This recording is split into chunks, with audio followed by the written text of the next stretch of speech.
Booking না করেও হঠাৎ করেই অ্যামাজন থেকে চলে এলো পার্সেল, আর তাতে নাকি আবার আমার নাম লেখা আছে। তো প্রশ্ন এটাই, ওর মধ্যে কি আছে আর কেই বা পাঠালো আমাকে পার্সেলটা? তো সমস্ত প্রশ্নের উত্তর কিন্তু থাকছে এই ভিডিওতে, আর তার জন্য কিন্তু ভিডিওটা পুরোটা দেখতে হবে। তো হ্যালো এভরিওয়ান, আমি টুম্পা, আমার নতুন আরও একটা ব্লগে তোমাদের সবাইকে ওয়েলকাম। আশা করছি ওদিকে তোমরা সবাই বেশ ভালো আছো, আর এদিকে তোমাদের ভালোবাসার আশীর্বাদে আমাদের এক একটা দিন কিন্তু বেশ ভালোই কাটছে।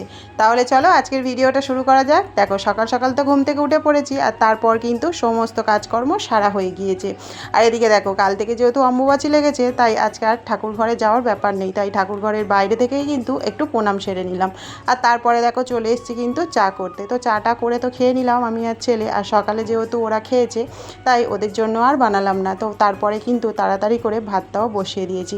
দেখো, লেট করতে করতে প্রতিদিন বড্ডই লেট হয়ে যায়, তাই আজ ঠিক করেছি রান্নাবান্না করে কাজকর্ম সেরে তবেই আমি রেস্ট নেবো। আর এই হোক, বিকেলে যখন আমি ভিডিওটা এডিট করছিলাম, ভয়েস দিচ্ছিলাম, তখন না এদিকে প্রচণ্ড বৃষ্টি হচ্ছিল। তো তোমরা এই আওয়াজটাকে একটু ইগনোর করে চলো, ঠিক আছে? তো যাই হোক, এদিকে দেখো রান্না তো বসিয়ে দিয়েছি, মানে ভাত তো বসিয়ে দিয়েছি। আর এদিকে কিন্তু দেখো তোমাদের দাদাভাই কিন্তু বাজার করে নিয়ে এসছে শাক, কুমড়ো, টমেটো, মানে যা যা লাগবে আর কি আনতে বলেছিলাম সেগুলো এনে দিয়েছে। আর এখানে দেখো আমি সমস্ত কাটাকুটি করে রেডি করে নিয়েছি। আর এদিকে দেখো ভাত তোমার মোটামুটি হয়ে গিয়েছে, আর এদিকে কিন্তু আমি শাকটা কেটে শাকটাও ভাজতে বসিয়ে দিয়েছি।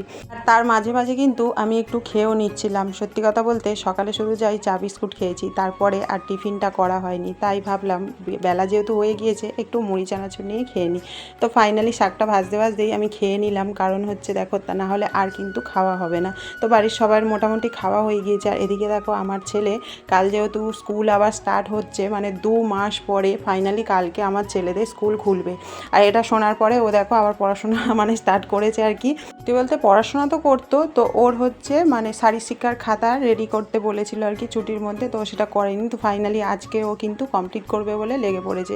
যাই হোক, এদিকে দেখো আমি তো তাড়াতাড়ি করে রান্নাটা কমপ্লিট করব বলে মোটামুটি শাকটা আমার ভাজা হয়ে গিয়েছে। আর এদিকে দেখো মাছটা ভাজবো বলে দেখি তেলের বোতলে তেল নেই। তো ফাইনালি দেখো তেলের প্যাকেটটা কেটে আমি কিন্তু ঢেলে নিলাম। হ্যাঁ, আর আমি কিন্তু সাদা তেলে রান্না করি, সর্ষের তেলটাও রাখি ওই যে সিদ্ধ ভাত যখন খাওয়া হয় বা আলু সিদ্ধ মাখানোর জন্য, বা অনেক কিছু এমন কিছু রান্না হয়, মানে যখন চিকেন রান্না হয় তখন কিন্তু ম্যারিনেট করার জন্য তেল লাগে সর্ষের তেল, বা চিকেন করার জন্য সর্ষের তেলে চিকেনটা করি।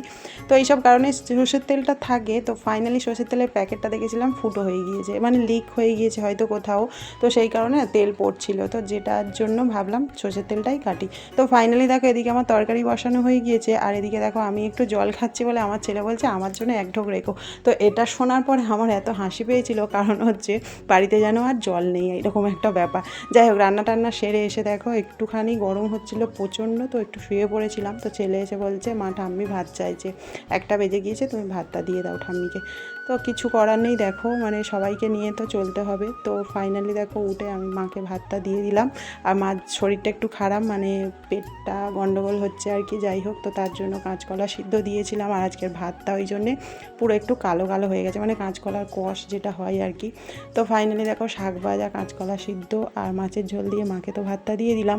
আর তারপর কিন্তু অনেকক্ষণ টাইম কেটে গেছে, মানে প্রায় 1 ঘন্টা বলতে পারো কেটে গিয়েছে। তো তারপরে কিন্তু আমি আর ছেলে দেখো খাবো বলে ভাত টাত বেড়ে রেডি করে নিচ্ছি। তো ফাইনালি আমাদের খাওয়া দাওয়া মোটামুটি কমপ্লিট হয়ে গিয়েছে। তারপরে দেখি হঠাৎ আমার কাছে ফোন এসছে অ্যামাজন থেকে, মানে আমার নামে একটা পার্সেল আছে। তো সত্যি কথা বলতে ভাবছিলাম মানে কে পাঠিয়েছে আমি তো বুঝতে পারছি না। তো ওতে নাকি আবার আমার নাম লেখা আছে। তো অ্যাকচুয়ালি হচ্ছে আমার শাশুড়ি মায়ের ফোনটা আর কি খারাপ হয়ে গিয়েছে। তো আমার ছোটো ননদ মানে নন্দাই আর কি একটা ফোন বুকিং করে দিয়েছিল। তো সেটা যেহেতু আমার ফোনে ওটিপি আসবে, আমার বাড়িতে আসবে, সেই কারণে আমার নাম্বারটা আর কি দেওয়া ছিল।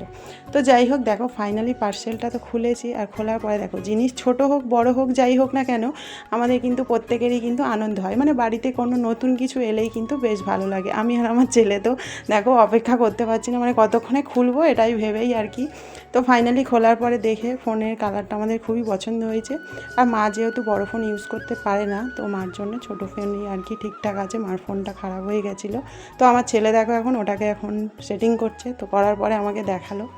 তো ফাইনালি ফোনটা তো সত্যি কথা বলতে ভালো দেখতে মোটামুটি। আর ও দেখো সমস্ত কিছু এখন ঘেঁটে ঘুঁটে দেখছে কোনটা কি হয় আর কি, তারপরে ফাইনালি আমার ফটো তুলে আমাকে দেখাচ্ছে। তো যাই হোক, আজকে ভিডিওটা কেমন লাগলো অবশ্যই করে কমেন্ট করতে ভুলো না। দেখা হচ্ছে পরের ভিডিওতে, টাটা।